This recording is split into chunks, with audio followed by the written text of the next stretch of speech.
सब लोग गए हैं क्या?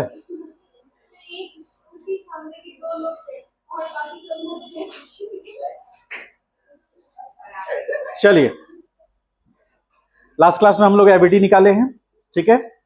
कौन से दो फोर्सेस हम लोग पढ़े थे लास्ट क्लास में? Normal force, normal contact force, ठीक है, और एक ग्रेविटेशनल फोर्स। आज एक तीसरा फोर्स भी पढ़ेंगे हम लोग। पहले एक छोटा सा एबिलिटी हम लोग करने की कोशिश करते हैं।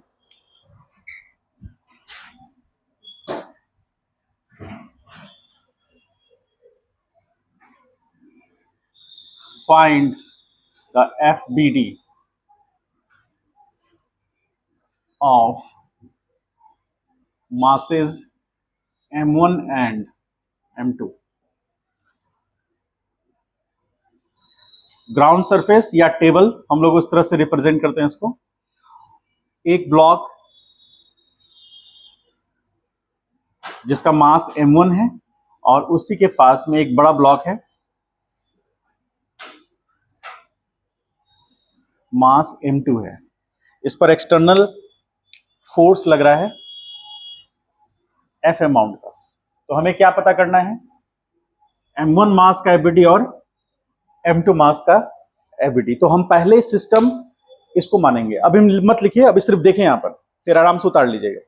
तो ये जो अरेंजमेंट है इसमें दो मासेस के बारे में कह रहा है, पता करना है। तो m1 मास का एबिलिटी निकालना है और फिर m2 मास का। तो m1 मास को यदि हम उसका एबिलिटी निकालना है तो हमको सिस्टम मानेंगे सबसे पहले।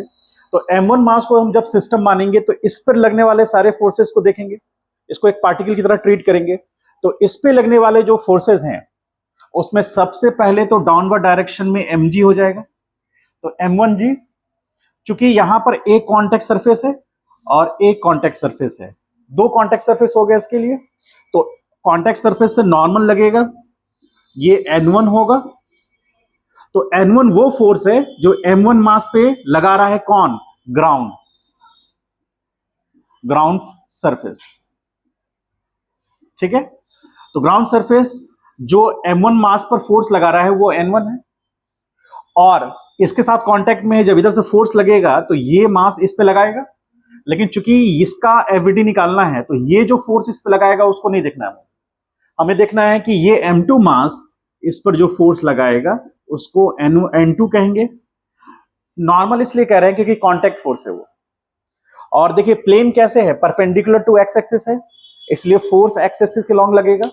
जैसे यहां पर कॉन्टेक्ट सरफेस जो है वो एक्स एक्सिस के लॉन्ग था, तो फोर्स वर्टिकल एक्सिस में यानी वाई एक्सिस में लगा, ठीक है। तो हमेशा कॉन्टेक्ट जो कॉन्टेक्ट सरफेस होगा उसके परपेंडिकुलर यानी नॉर्मल लगेगा। तो n1 जो ग्राउंड सरफेस लगाया m1 मास पर फोर्स, और n2 जो m2 मास m1 मास पर फोर्स लगाया, ठीक है। तो इसका एबिलिटी बनाएंगे हम, तो हम इस तरह से ड्रॉ कर सकते हैं, पार्टिकल की तरह दिखा है। ये m1 हो गया, डाउनवर्ड डायरेक्शन में m1g, इस डायरेक्शन में n2, और अपवर्ड डायरेक्शन में n1, और इस डायरेक्शन में तो f है ही, है ना। तो टोटल 4 फोर्सेस लगे, जिसमें एक फोर्स ग्रेविटेशनल फोर्स हो गया, 2 कांटेक्ट फोर्स हो गया, और एक एक्सटर्नल फोर्स हो गया। इसको एक्सटर्नल फोर्स कहेंगे। मान लीजिए थोड़ी देर के लिए इस मास m1 और इस मास m2 को, दोनों को हमने सिस्टम मान लिया, दोनों को कंबाइंड सिस्टम मान लिया। तो ये इस पर जो फोर्स लगाएगा या m2 m1 पे जो फोर्स लगाएगा वो हम नहीं कंसिडर करेंगे, सिस्टम पे लगने वाला फोर्सेस कंसिडर करेंगे। तो एक ये फोर्स हो जाएगा और एक दोनों का जो वेट लगेगा वो, और जो ये कॉन्टेक्ट सरफेस नॉर्मल देगा। ये तब होगा जब दोनों को सिस्टम मान लेंगे, ठीक है। अभी वो नहीं कह रहा हमको। तो फर्स्ट ये हो गया FBD किसका? हाँ, FBD ऑफ m1 मास, उसका एबिलिटी हो गया। अब हम लोग बात करते हैं सेकंड, ये तो निकल गया। अब हम बात करते हैं m2 मास का एबिलिटी निकालना है, ठीक है। तो आप क्या ये बताइए हमको कि F जो फोर्स है क्या वो m2 मास पे लग रहा है? F2 फोर्स कहां लग रहा है m2 मास पर? F2 जो फोर्स है वो m1 मास पे लग रहा है। F2 फोर्स m2 मास पे नहीं लग रहा है, उसका इफेक्ट आ रहा है। और उसका इफेक्ट क्या है? ये मास m1 इस पर फोर्स लगा रहा है, ठीक है। तो वो फोर्स को अब हम देखेंगे तो इस डायरेक्शन में होगा और उसको n3 बोल रहे हैं। और हमको पता है कि N2 is equal to N3 होगा, क्योंकि जितना फोर्स M1 M2 पे लगाएगा उतना ही फोर्स तो M2 M1 पे लगाएगा, और M2 M1 पे जो फोर्स लगा रहा है उसका मैग्नीट्यूड कितना है, N2। M2 जो M1 पे फोर्स लगा रहा है उसका मैग्नीट्यूड N2 है, और जो M1 लगा रहा है इस पर फोर्स उसका मैग्नीट्यूड N3 है, और दोनों का मैग्नीट्यूड सेम होगा। समझे? मतलब जैसे हम ग्राउंड सरफेस पे जितना वेट देंगे उतना ही हमको रिएक्शन मिलेगा, मिलेगा ना। जैसे आप वेइंग मशीन देखे हैं जहां वजन हम लोग मेजर करते हैं, खास करके डॉक्टर के पास या फिर केमिस्ट के पास होता है। तो आपका वजन मान लीजिए, सपोज कीजिए 45 केजी है, तो आप जैसे ही वेइंग मशीन पे जाकर खड़े होंगे, यानी आपने अपना पूरा का पूरा वजन उस पर दिया, यानी कि आप कांटेक्ट में हैं वेइंग मशीन के, तो जितना आप उस पर फोर्स लगा रहे हैं उतना ही रिएक्शन दे रहा है वो, और वही रिएक्शन 45 केजी के टर्म में दिख रहा है आपको, क्योंकि जो भी वेट हुआ उसको बाई जी कर दिया तो मास निकल गया। अच्छा, मेरा वजन सपोज 80 केजी है, तो हम जब उस पर खड़ा होंगे तो वहां पर 80 केजी दिखाएगा वो, क्योंकि मैंने जो उस वेइंग मशीन पर वजन दिया है, वेट दिया है, वो कितना है, 80 केजी का है, इसीलिए रिएक्शन में भी वो 80 केजी दिखा रहा है। समझ गए? उसी तरह ये ब्लॉक यदि इसका मास ज्यादा है तो ग्राउंड पर यह ज्यादा वेट दे रहा है, तो रिएक्शन भी ज्यादा मिलेगा M1 के रिस्पेक्ट में। समझ गए? तो आप इसमें ऐसा कह सकते हैं कि यदि मान लीजिए M2 is greater than M1 है, ठीक है, M2 is greater than M1 है मान लीजिए, तो ये तो N1 हो गया, डाउनवर्ड डायरेक्शन में इसके M2G हो गया, और नॉर्मल ऊपर होगा जिस दैट इज N4 कह दीजिए उसको। तो क्या हम कह सकते हैं कि N4 is greater than N1 होगा? कह सकते हैं।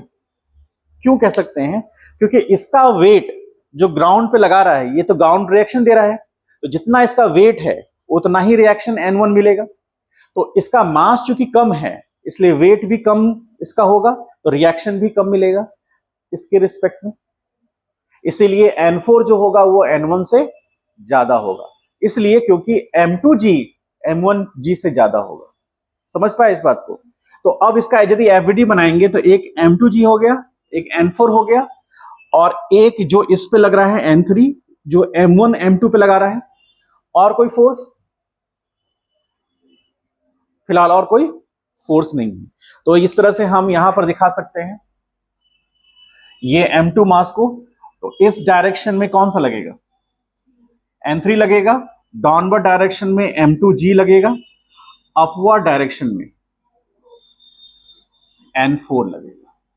ठीक है, ये एफबीडी हो गया ऑफ मास M2। क्लियर है सबको? अब इसी में एक क्वेश्चन हम आपको देते हैं जो आपको बनाना है। कल एग्जांपल 4 तक किए थे हम लोग, कितना तक किए थे? लास्ट एग्जांपल कौन सा था? 5 था ना, इसको 6 कर लीजिए, एग्जांपल 7। अब देख लीजिए इसका एफबीडी आपको बनाना है। ग्राउंड सरफेस है, एक ब्लॉक जिसका मास M1 है, उसके ऊपर एक दूसरा ब्लॉक है मास M2 है, और एक थर्ड ब्लॉक है जो मास M3 है। आपको एफबीडी बताना है, फाइंड एफबीडी ऑफ मासेस। कौन कौन सा? M1 M2 and M3। पहले इसको ड्रॉ कर लीजिए बढ़िया से, और ऐसे ही आपको ये जो 7 नंबर एग्जांपल है इसका बनाना है।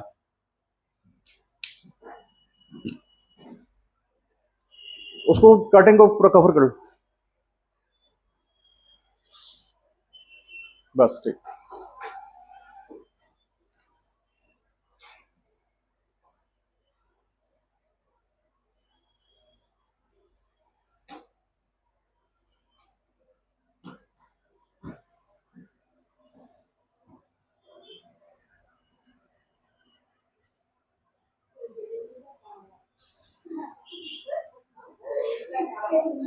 गया है वही तो, पैसा दिया हुआ है उसको, खाली हाथ आएगा तो पिटा जाएगा।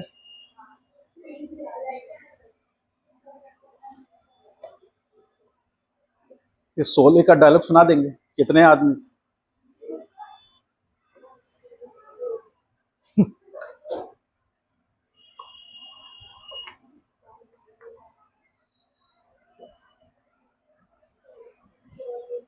वो लोग आपस में बात कर रहा था कि हम लोग 5 kg लेंगे और गर्ल्स को 3 kg बताएंगे।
आप लोग क्या चाहते हो, क्या करना चाहते हो बताइए।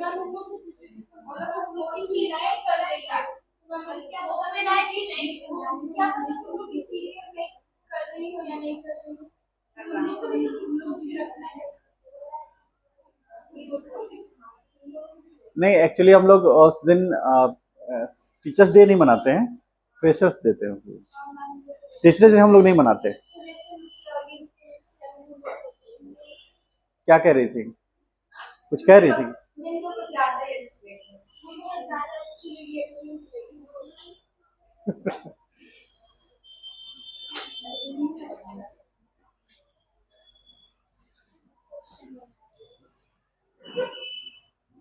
12 का ऑर्गेनिक, 12 का केमिस्ट्री खत्म हो गया है। 20 सितंबर को उनका मैथ खत्म हो जाएगा और फिर बायो भी खत्म हो जाएगा। फिजिक्स बचेगा वो 5 अक्टूबर तक।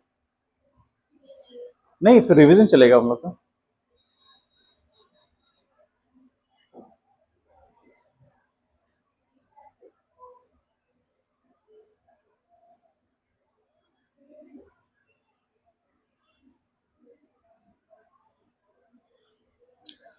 नेक्स्ट मंथ से प्रोबेबली आप लोग का वो फ्राइडे को जो क्लास चलेगा नीट का, वो शुरू हो जाएगा।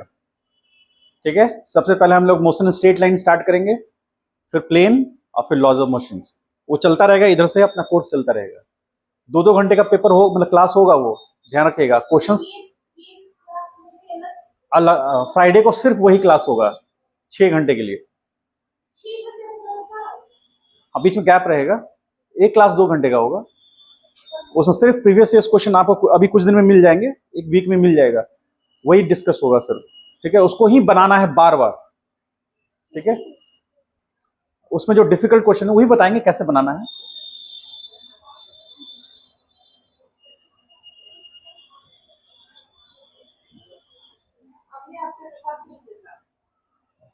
आप लोग का 14 को टेस्ट है और 28 को टेस्ट है, शेड्यूल आ जाएगा। हाँ, देखो ध्यान से हटिए। किसी का 75% आया है?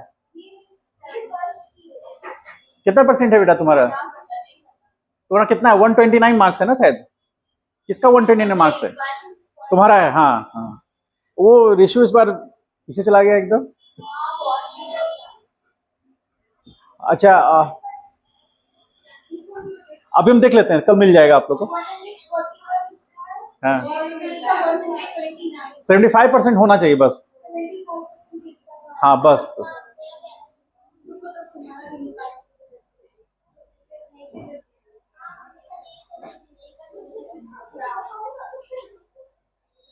चलिए, हो गया एवीडी। इतना देर ध्यान से फोकस्ड होकर एक एक मास का निकालना है आपको, आराम से, हड़बड़ी नहीं करना है।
M1G क्यों लगेगा उस पर?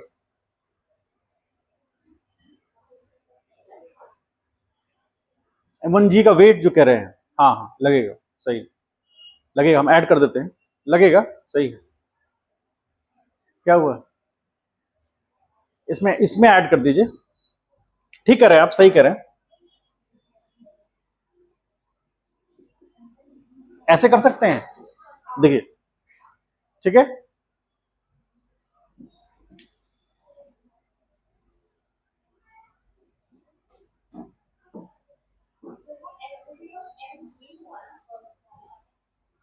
हाँ सॉरी सॉरी, 3 हो गया, ये 2 हो गया, और ये M3 हो गया, ठीक है।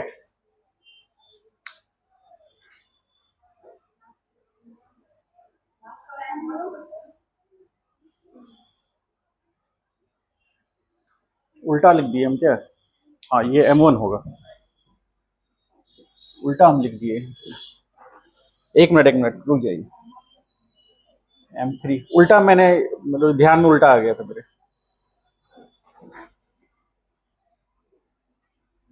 अब ठीक है, देखिए तो ऊपर वाला M3 हो गया, वो मेरे ध्यान में था M1 है, इसलिए मैंने ऐसे लिख दिया था। यहां पे ठीक कर लीजिए।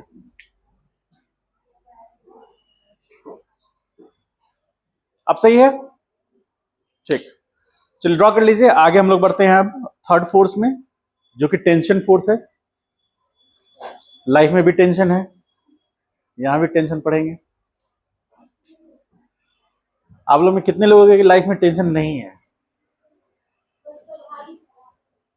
मतलब है ना भाई?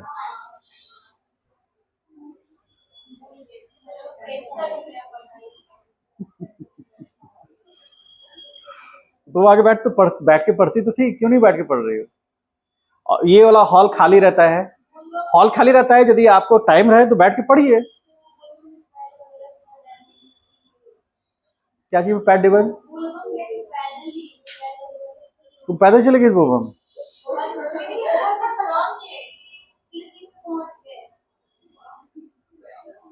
उसका 10% पढ़ने में मेहनत कर दो। भगवान भी उसी का मदद करते हैं बेटा, जो खुद मदद करता है अपना। तुम 3 दिन जगह 1 दिन चला जाओ, यूपीएससी हो जाएगा तुम्हारा, नीट निकल जाएगा। सीधी सीधी बात है, जो चीज करना है वो काम करिए। भगवान भी यही कहते हैं, लोग अपने मुताबिक भगवान को मैनेज कर लेते हैं। मेरा घर है जहां पर, मेरे घर के मेन चौराहा है जहां पर राधा कृष्ण मंदिर है। हम लोग अक्सर सामान लेने जाते हैं तो वहां मंदिर में जाते ही, मतलब बाकी बाकी दिन वहां कोई नहीं जाता है, कोई पूछने वाला नहीं है। कल तो लग रहा था कि बाप रे बाप, नहीं जाएंगे तो हम जीवित नहीं रह पाएंगे। सबको सब धक्का दे के जा रहा है एक दूसरे को। हम लोग एकदम डायरेक्ट, भगवान जो है ना एकदम डायरेक्ट आशीर्वाद दे रहे हैं आपको, डायरेक्ट।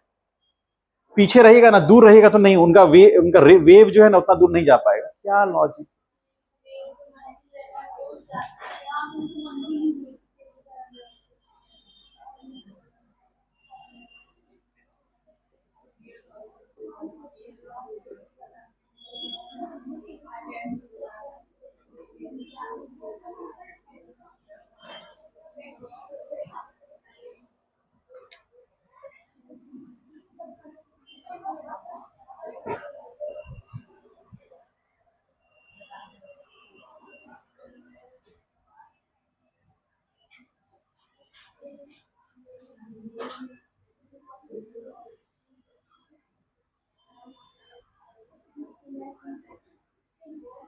टेंशन फोर्स और हेडिंग दीजिए, हेडिंग लिखिए।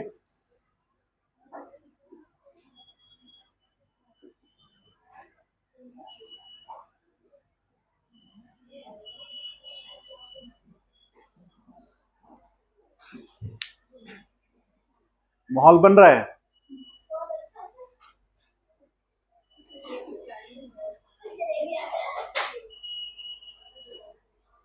चलिए, टेंशन फोर्स, जिसको हम लोग टेंशन इन स्ट्रिंग भी बोलेंगे, क्योंकि टेंशन फोर्स तभी होगा जब स्ट्रिंग या रोप होगा, ठीक है।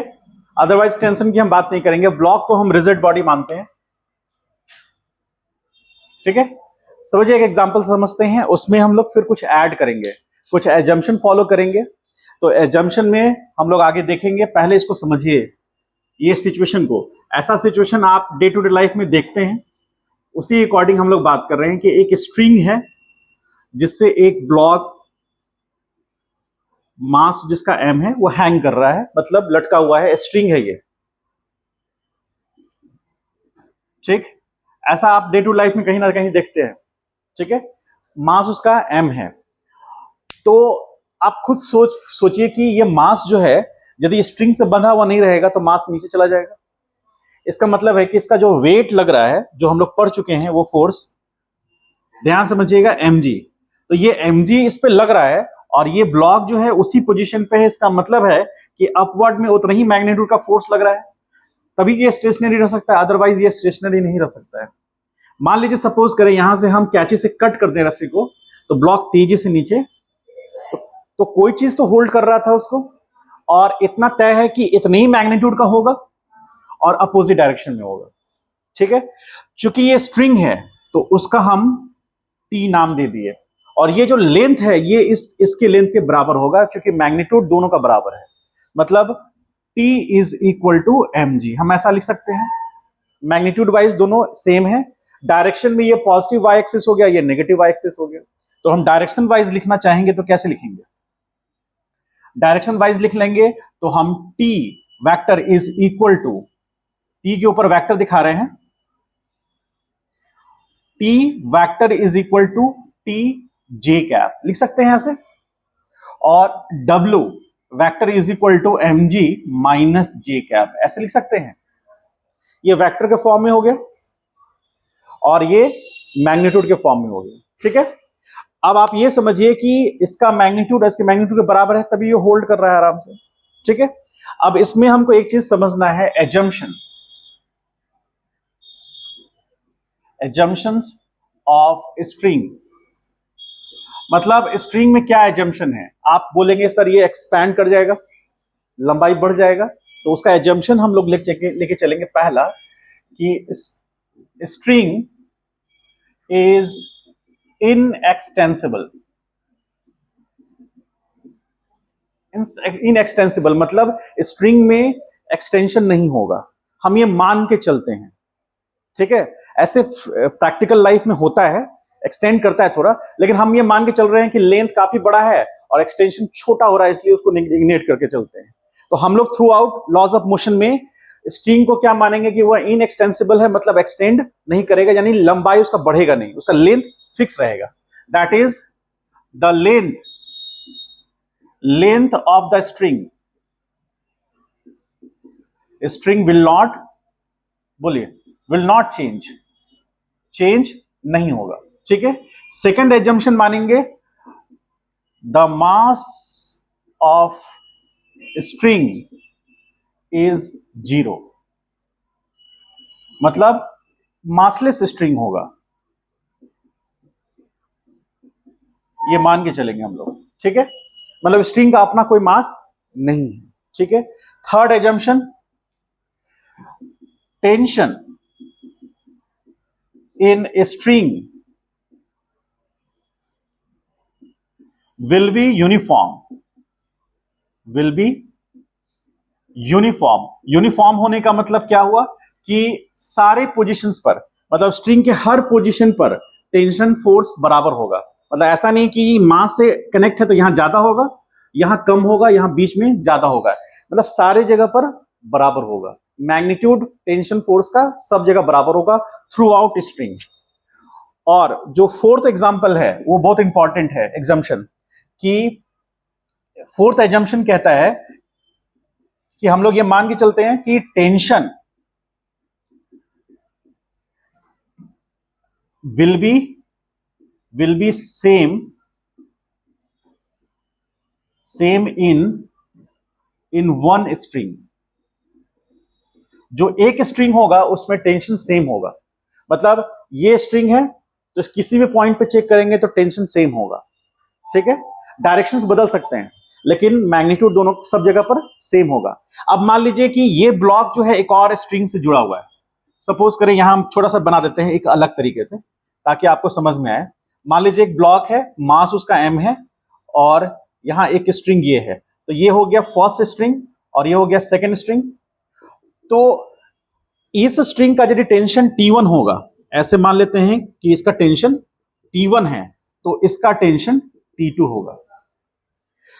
लेकिन इसमें थ्रू आउट कहीं पर भी हम चेक करेंगे तो टेंशन T1 ही रहेगा, और इसमें थ्रू आउट कहीं भी चेक करेंगे तो टेंशन T2 ही रहेगा। मतलब ऐसा नहीं कि यहां T1 है और यहां T2 जो है इसी में कहीं T2 नजर आ जाएगा, ऐसा नहीं होगा।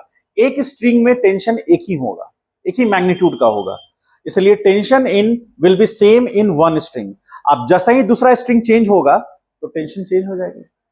लेकिन यदि उसी प्रॉपर्टी का, जिस प्रॉपर्टी का पहला स्ट्रिंग है और उसी प्रॉपर्टी का दूसरा स्ट्रिंग भी होगा, लेंथ दोनों का सेम होगा, क्रॉस सेक्शन सेम होगा, तो हो सकता है कि टेंशन सेम हो। लेकिन हम थ्रू आउट क्वेश्चंस में हम ये मान के चलेंगे कि जैसे स्ट्रिंग बदल जाएगा टेंशन भी उसका बदल जाएगा। ठीक है, तो यहां पर हम लिखेंगे कि टेंशन इन डिफरेंट स्ट्रिंग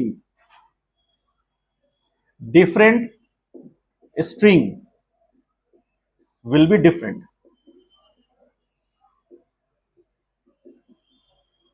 ठीक है, ये मान के हम लोग चलेंगे। एक इंपॉर्टेंट पॉइंट क्या है, इंपॉर्टेंट पॉइंट जो आपको ध्यान में रखना है, नोट पॉइंट। नोट पॉइंट क्या ध्यान में रखना है, the tension force always act away from the system. ये बहुत इंपॉर्टेंट पॉइंट है। ये टेंशन फोर्स हमेशा सिस्टम से अवे लगेगा। ध्यान से देखिए, ये सिस्टम है हमारा, तो सिस्टम से अवे मतलब सिस्टम की तरफ नहीं, हमेशा सिस्टम से अवे लगेगा ऊपर। यदि थोड़ा देर के लिए हम मान लेते हैं कि ये हमारा सिस्टम है, कौन, सीलिंग जो है वो हमारा रूफ जो हमारा सिस्टम है मान लीजिए, तो ये मास नीचे जाना चाहता है तो वो स्ट्रिंग को नीचे खींच रहा है। ठीक है, तो अब ये स्ट्रिंग इस पर जो फोर्स लगाएगा, किस पर, इस रूफ पर स्ट्रिंग जो फोर्स लगाएगा, क्योंकि सिस्टम हमारा क्या है, रूफ, तो रूफ पे लगने वाले फोर्सेस देखने हैं, तो जो स्ट्रिंग इस पर फोर्स लगाएगा उसका डायरेक्शन क्या होगा, नीचे होगा। वेरी गुड, तो इसका डायरेक्शन फिर से सिस्टम के अवे लग गया, सिस्टम के अवे लगा ना, क्योंकि ये स्ट्रिंग क्या चाह रहा है, यदि ये मान लीजिए बहुत हल्का, बहुत मतलब कि फ्रेजाइल कह लीजिए, मतलब बहुत ही हल्का रूफ है, और हल्का रूफ है तो क्या करेगा, स्ट्रिंग रूफ को खींच लेगा अपनी तरफ, तो खींचने के लिए तो डायरेक्शन डाउनवर्ड होना चाहिए ना। स्ट्रांग रूफ नहीं है, मान लीजिए कागज का या लकड़ी का है वो, और वजन ज्यादा है तो उसको लेकर नीचे आ जाएगा, तो इसलिए डाउनवर्ड फोर्स होगा तभी तो ये रूफ नीचे आएगा। इसीलिए ये जो फोर्स है, ये टेंशन फोर्स, इसका भी मैग्नीट्यूड सेम होगा, डायरेक्शन इससे अपोजिट होगा, क्योंकि सिस्टम हमारा ये है, तो ये सिस्टम से अवे लगा, ये सिस्टम से भी अवे लगेगा, इसलिए स्ट्रिंग फोर्स हमेशा सिस्टम से अवे लगेगा और थ्रू आउट स्ट्रिंग में सेम होगा। समझ पाए इस बात को? तो ये सारा जो एजम्पशन है और नोट पॉइंट है उसको लिख लीजिए पहले।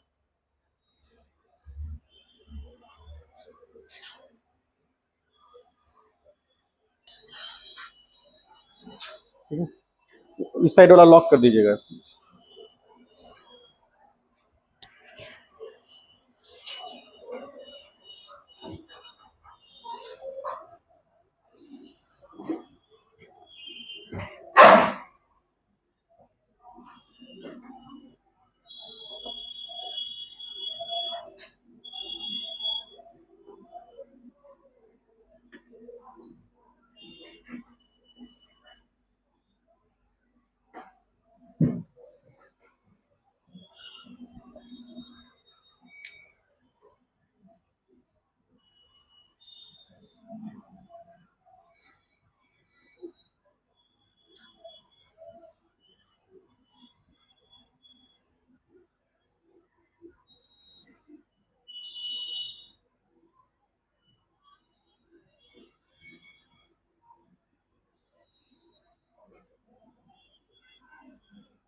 क्वेश्चन में कह रहा है कि फाइंड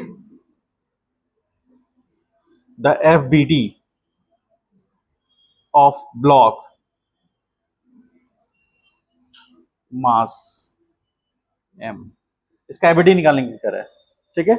ऐसा सिचुएशन है, तो यहां पर इस दोनों स्ट्रिंग है, दो स्ट्रिंग है, उसमें से किसी एक को भी हम फर्स्ट मान सकते हैं, इसको सेकंड मान लेंगे, किसी एक को भी फर्स्ट सेकंड मान सकते हैं आप, ठीक है। सबसे पहले डाउनवर्ड डायरेक्शन में mg एक्ट करेगा, कांटेक्ट है नहीं तो नॉर्मल एक्ट करेगा नहीं, कांटेक्ट है क्या यहां पर, नहीं है, तो नॉर्मल एक्ट नहीं करेगा। तो एक टेंशन फोर्स इस डायरेक्शन में T1 जिसको बोलेंगे हम लोग, जो वर्टिकल से कितना एंगल बनाएगा, 53 डिग्री, वेरी गुड, ठीक। और एक टेंशन फोर्स जो इधर एक्ट करेगा T2, एग्जैक्टली हॉरिजॉन्टल है वो, ठीक है। तो अब यदि इसके अलावा और कोई फोर्सेस है नहीं, यहां दो तरह के फोर्सेस हैं, एक वेट है और एक टेंशन है, दो तरह का फोर्स है, और टोटल नंबर ऑफ फोर्सेस कितने हैं, 1 2 3 है, जिसमें दो मतलब ये और ये फोर्स का नेचर सेम है, ये फोर्स का नेचर अलग है, ठीक है। कांटेक्ट है नहीं इसलिए कांटेक्ट फोर्स नहीं लगेगा। तो यदि हम इसका FBD बनाएंगे तो इसका इस डायरेक्शन में T1 लेंगे, T1 कितना होगा, cos 53 होगा ना, और इस डायरेक्शन में T1 sin 53। तो इसका हम यदि रेजोल्यूशन के साथ इसका FBD बनाएंगे तो इस डायरेक्शन में होगा T2, अपवर्ड डायरेक्शन में क्या होगा, ये होगा T1 cos 53, नेगेटिव x में, तो नेगेटिव x में आ जाएगा T1 sin 53 और डाउनवर्ड डायरेक्शन में mg। अब इसको देखकर आप कह सकते हैं कि सारे डायरेक्शन में x और negative x, positive y negative y, दो चारों डायरेक्शन में फोर्सेस हैं, सिस्टम बैलेंस हो सकता है, ठीक है।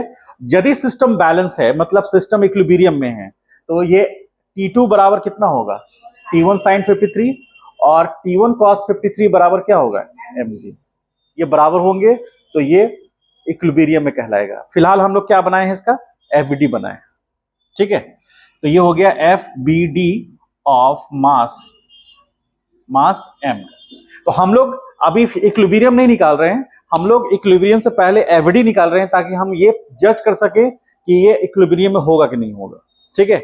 ऐसा ही एक क्वेश्चन है, एग्जांपल,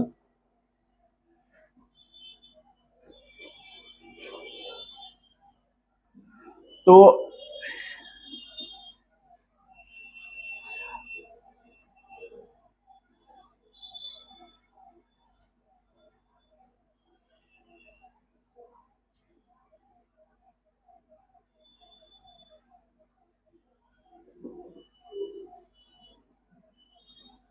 एक ब्लॉक जिसका मास m है और ये एक पॉइंट है,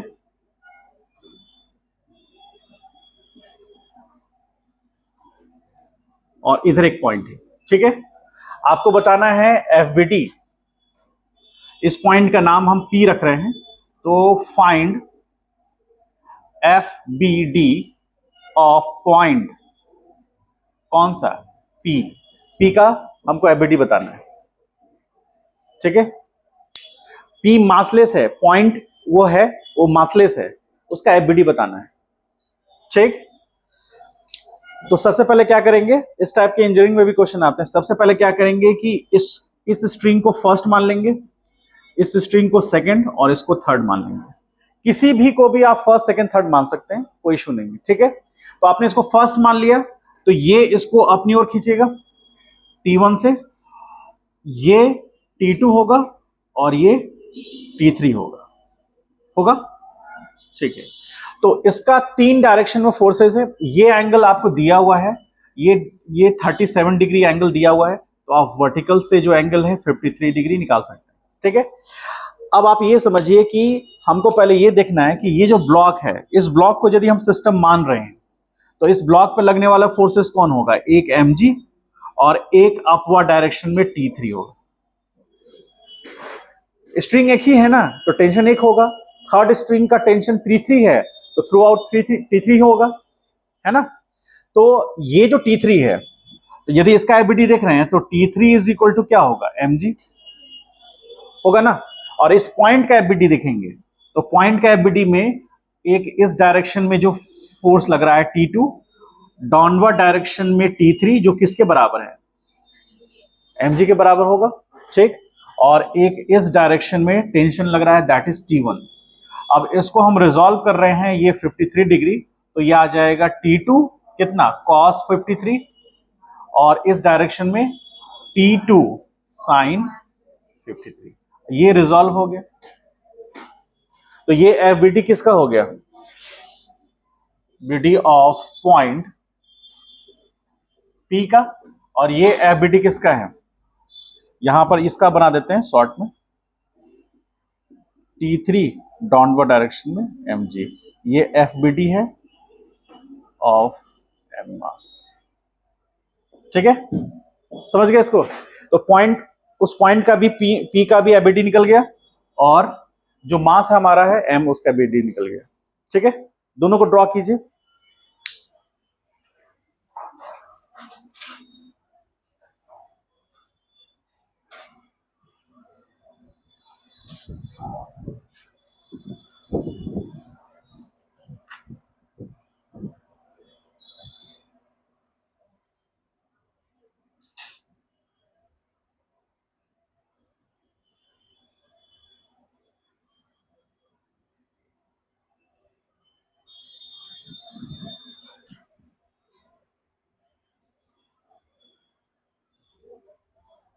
फास्ट लिखिए, एक क्वेश्चन करके फिर कंप्लीट करेंगे आज का क्लास।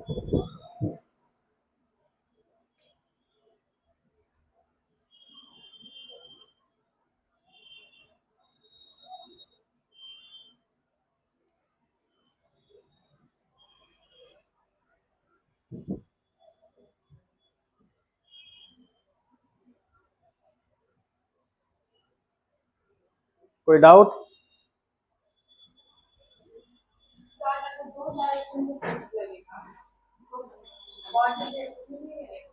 रह सकता है, क्यों नहीं सकता, दो डायरेक्शन में फोर्स लगेगा, बॉडी रेस्ट पर रह सकता है यदि दोनों का मैग्नीट्यूड सेम है, दोनों अपोजिट है, इक्विलिब्रियम में रह सकता है, क्यों नहीं रह सकता है। जैसे ये ब्लॉक है, तो एक T3 ऊपर फोर्स लग रहा है टेंशन, और नीचे mg लग रहा है, दोनों मैग्नीट्यूड बराबर होगा तो वो रेस्ट पे रहेगा। ये सिचुएशन में ये रेस्ट पे तो है, ये ब्लॉक रेस्ट पे ही है ना, तो वो नेट फोर्स उस पर जीरो है, तभी तो वो रेस्ट पर है।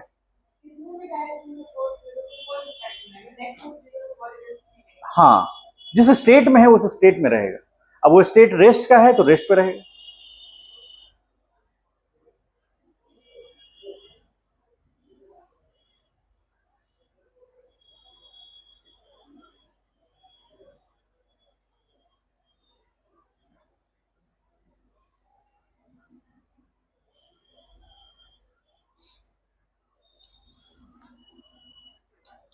अभी हम लोग कुछ दिन ये तीनों फोर्सेस में ही रहेंगे, gravitational force, normal contact force और स्ट्रिंग फोर्स, जो उसको टेंशन फोर्स बोलते हैं, उसी में रहेंगे। इसी में हम लोग इक्विलिब्रियम मेंटेन करेंगे और न्यूटन्स फर्स्ट लॉ को समझेंगे, ठीक है। मैंने बोला था SC वर्मा बुक लेने के लिए मैथ के स्टूडेंट को खास करके, लिया है आप लोग ने? हाँ, बायो के स्टूडेंट भी ले सकते हैं, मना हम नहीं कर रहे हैं।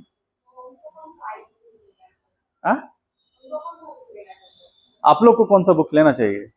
एनसीईआरटी और जो हम अभी मॉड्यूल दे रहे हैं ये सफिशिएंट है, कोई इशू नहीं। और उसका प्रीवियस ईयर क्वेश्चंस हो जाएंगे। प्रीवियस ईयर क्वेश्चन 15 साल का आप 10 बार बना जाते हैं, 10 साल का क्वेश्चन 10 बार आप बना जाते हैं प्रीवियस ईयर क्वेश्चन, तो अंडर 100 रैंक आ जाएगा, ठीक है।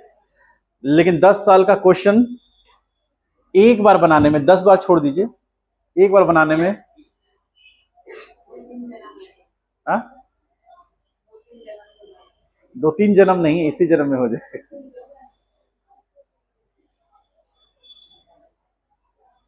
सबसे मेन है पढ़ाई में कंसिस्टेंट रहना होगा।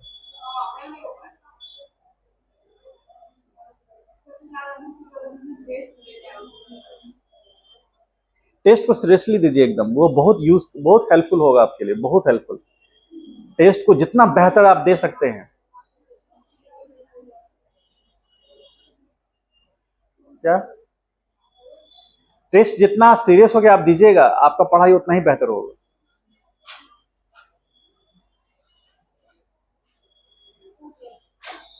लिख लिए सब लोग?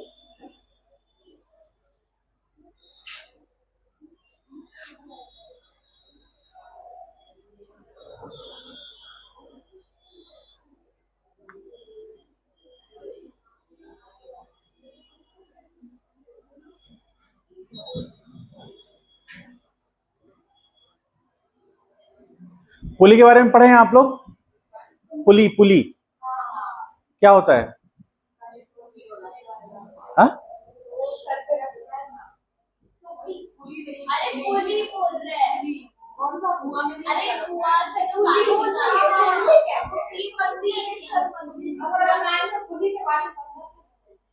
तो हम लोग पुली को पढ़ के क्या करेंगे?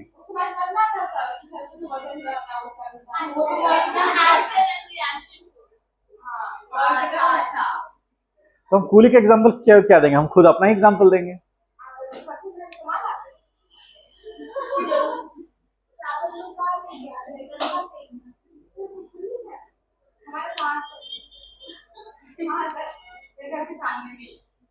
हाँ, तो उसमें पुली लगा होता है। अच्छा, नहीं लगा ठीक है, लेकिन जनरली लगाते हैं, आसान हो जाता है।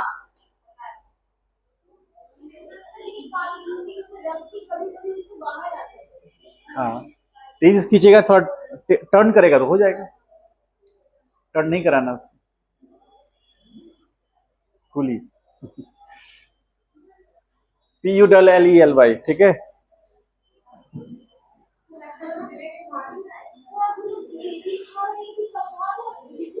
वो लोग ये मान लिया है कि आज मेरा क्लास जो है रिकॉर्डेड लेक्चर ही होगा।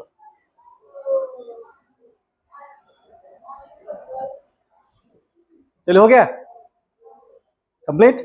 एक क्वेश्चन करते हैं, फिर आज कंप्लीट करेंगे, और कल इनर्शिया डिस्कस करेंगे। इनर्शिया के साथ मोशन अलोंग, ये लॉज ऑफ मोशन में पहला लॉज ऑफ मोशन हम लोग स्टार्ट कर देंगे, जो बेसिकली क्या बताता है, यदि कोई बॉडी रेस्ट में है तो रेस्ट में रहेगा, और यदि वो मोशन कर रहा है तो मोशन करता रहेगा, जो कि इनर्शिया का प्रॉपर्टी है। कभी बारिश में आप पेड़ के नीचे कभी रुके हैं? तो जब स्टार्ट हुआ है बारिश, यदि बारिश स्टार्ट हो गया है तो आप पेड़ के नीचे हैं, तो आपको पानी नहीं, आपके ऊपर पानी नहीं आएगा, ठीक है। लेकिन 10-15 मिनट 20 मिनट रुक जाइए, बारिश होता रहेगा। यदि 10-15-20 मिनट हो गया बारिश, और आप जिस पेड़ के नीचे हैं, फिर थोड़ा देर के बाद वहां से ड्रॉप, ठीक है, बारिश रुक भी गया है, तो शुरुआत में क्या हुआ, ये फिनोमेना जो हुआ उसको ध्यान से समझिए। पहले आप जब बारिश स्टार्ट हुआ, आप पेड़ के नीचे आए तो आपको पानी ड्रॉप नहीं मिला, ठीक है। कुछ देर के बाद जब बारिश बंद हो गया तो भी आपको ड्रॉप मिल रहा है। इसका मतलब ये हुआ कुछ ऐसा फिनोमेना जो स्टार्ट में अपोज करता है, लेकिन यदि हो जाता है तो आप वहां से उसका इफेक्ट हटा भी लीजिए तो भी वो फंक्शन करता रहता है। नहीं समझे? समझ गए इस बात को? ये जो नेचर है, इसी नेचर को प्रॉपर्टी ऑफ इनर्शिया कहते हैं। यदि किसी बॉडी के पास है, जनरली होता ही है, सबके पास होता है, तो क्या हुआ, पेड़ के नीचे आप जब थे, बारिश जब स्टार्ट हुआ, पेड़ के नीचे थे, तो आप पेड़ से ड्रॉप आपको नहीं मिला, आपको लगा कि हम सेफ हैं। लेकिन जब बारिश बंद हो गई, उसके बावजूद भी आपको लग रहा बारिश बंद हो गई, सब लोग आना जाना कर रहे हैं, लेकिन तभी आप सोच रहे हैं कि ड्रॉप क्यों गिर रहा है। तो जब स्टार्ट हुआ तो उसने अपोज किया, लेकिन जब वो एक सेंस, मतलब एक अच्छा अमाउंट पानी उस पर आ गया, तो अब वो ड्रॉप में आपको देता जा रहा है, जबकि बारिश रुक गया है, ठीक है। तो इसको हम लोग कैसे समझते हैं इनर्शिया से? यदि कोई, मान लीजिए कि हेवी ट्रक है, या फिर कोई एक ट्रक है, तो ट्रक एक आदमी के धकेलने से चलेगा नहीं। मतलब सपोज करें 5 लोग उसको फ्रंट डायरेक्शन में, यानी कि फॉरवर्ड डायरेक्शन में धकेल रहे हैं, तो स्टार्टिंग में उसको मूव कराने के लिए ज्यादा फोर्स की जरूरत पड़ेगी, लेकिन वो मूव करना नहीं चाहेगा। लेकिन यदि वो बहुत सारा एफर्ट लगाने के बाद मूव कर गया, तो फिर 2 आदमी से रुकेगा भी नहीं, उसको रोकने के लिए भी ज्यादा आदमी की जरूरत पड़ेगी। तो स्टार्टिंग में उसने अपोज किया, जैसे पेड़ ने अपोज किया कि नहीं हम ड्रॉप नहीं गिरने देंगे, और बाद में जब बारिश खत्म हो गया तो तभी भी ड्रॉप गिरता जा रहा है। इसका मतलब स्टार्टिंग में ट्रक ने अपोज किया कि हम अभी अभी मोशन नहीं करेंगे, लेकिन जब वो मूव कर गया तो वो रुकना नहीं चाहेगा, वो मोशन करता रहना चाहेगा। यही प्रॉपर्टी हम लोग इंजीनियरिंग में भी यूज करते हैं, ठीक है, बहुत सारे ऐसे जगह पर यूज करते हैं। वो आगे हम लोग डिटेल में जब टॉपिक आएगा तो डिस्कस करेंगे। फिलहाल आप ये समझिए कि कोई भी बॉडी अपने स्टेट में रहना चाहता है, उस स्टेट में रहना वो कंफर्टेबल समझता है। यदि कोई एक्सटर्नल फोर्स या कोई एक्सटर्नल एजेंट उसको डिस्टर्ब करेगा अपने स्टेट से तो अपोज करेगा वो, और यदि एक बार डिस्टर्ब हो गया तो फिर उसी स्टेट में रहना चाहेगा जिसमें वो डिस्टर्ब हुआ। समझे? इसका एक और एग्जांपल है, मान लीजिए कि अच्छा मौसम है, आप दिन में सुबह में सोए हुए हैं, 4-5 बजे का समय है, आप सोए हुए हैं, आप सोए ही रहना चाहते हैं जब तक कि आपके मम्मी या पापा आपको, ठीक है, तो आप सोने के स्टेट में रहना चाहते हैं जब तक कोई एक्सटर्नल एजेंट आपको डिस्टर्ब ना करे। मानते हैं इस बात को?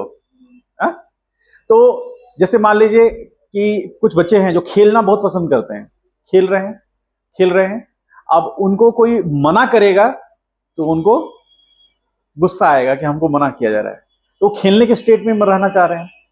हर बॉडी अपने स्टेट को मेंटेन रखना चाहता है, और वही स्टेट में मेंटेन रखने की जो उनके अंदर एबिलिटी है या प्रॉपर्टी है वो किसके थ्रू आता है? मास के थ्रू आता है। मास होगा तो आएगा, मास नहीं होगा तो नहीं आएगा।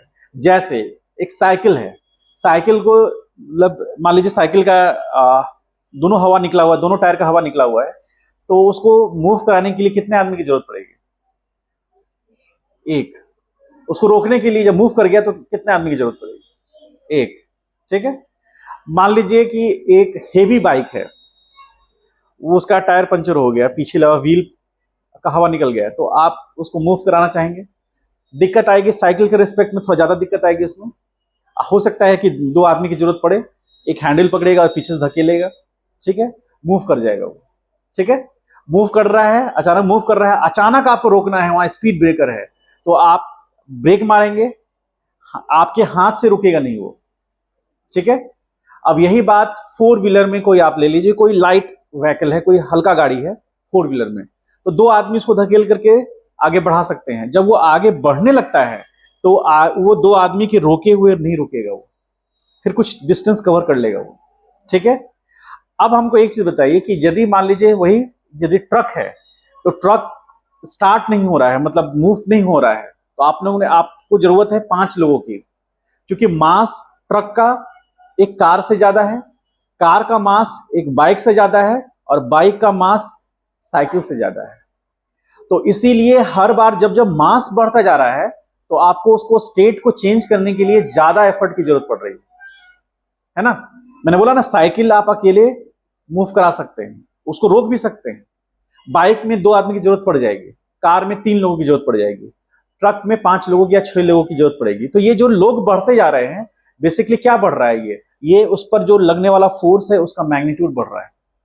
ठीक है, यानी ज्यादा मैग्नीट्यूड चाहिए, क्योंकि मास ज्यादा है, तो उसको मूव कराने के लिए हमें जो फोर्स लगाना पड़ेगा वो भी ज्यादा लगाना पड़ेगा। और जब वो चल पड़ा, मोशन कर गया हुआ मास, तो उसको रोकने के लिए भी हमको ज्यादा फोर्स लगाना पड़ेगा, क्योंकि मास ज्यादा है ना। जैसे हम लोग खेलते हैं, खेलने में टर्म में क्या होता है, खेलते हैं जैसे खो खो वगैरह खेलते हैं या फिर कोई और ऐसा प्ले खेलिए, तो आप तेजी से दौड़ रहे हैं और आपको आगे जाके तेजी से रुकना भी है, तो आप उस पोजीशन पे आकर के नहीं रुकना कोशिश करते हैं, रुकने का कोशिश पहले ही करते हैं। उस पोजीशन पे रुकने की कोशिश कीजिएगा तो आगे गिर जाइएगा। ठीक है, जैसे मान लीजिए सपोज करें कि इधर पानी है और आप यहाँ खड़े हैं, और कोई मोटा आदमी, मतलब कोई ऐसा आदमी जो जिसका वजन 90 केजी 100 केजी है, वो तेजी से दौड़ता आ रहा है आपको पकड़ने के लिए, आप ऐसे साइड हो जाइए बस, उसको पता चल जाएगा कि हाँ मेरे लिए दौड़ना कितना मुश्किल था, जब दौड़ गए तो रुकना मेरे लिए कितना मुश्किल। वो रुक ही नहीं पाएगा, बोलेगा अब हम नहीं रुक पाएंगे, अब जो है हो जाए। वो चाहेगा भी तो नहीं रुक सकता है, होता है ना। और वो पानी में गया, अब पानी का जो मतलब मछली और मेंढक है वो निकल के बाहर आ गया, बोला भाई क्यों, हमने क्या बिगाड़ा था तुम्हारा? समझ गए? इसका मतलब है कि कोई भी बॉडी, उसके पास मास ज्यादा है तो उसका तेजी से दौड़ना मुश्किल है, और जब दौड़ गया तो रुकना मुश्किल है। लेकिन जिसका मास कम है, ठीक है, इसीलिए जो एथलीट होते हैं या प्लेयर होते हैं वो क्या करते हैं, अपना वजन कम करते हैं। ठीक है, इसी चीज को हम लोग आगे बढ़ाएंगे। ठीक है, आज इतनी कंप्लीट करते हैं, क्वेश्चन करेंगे कल, और उसके बाद आगे इनर्शिया।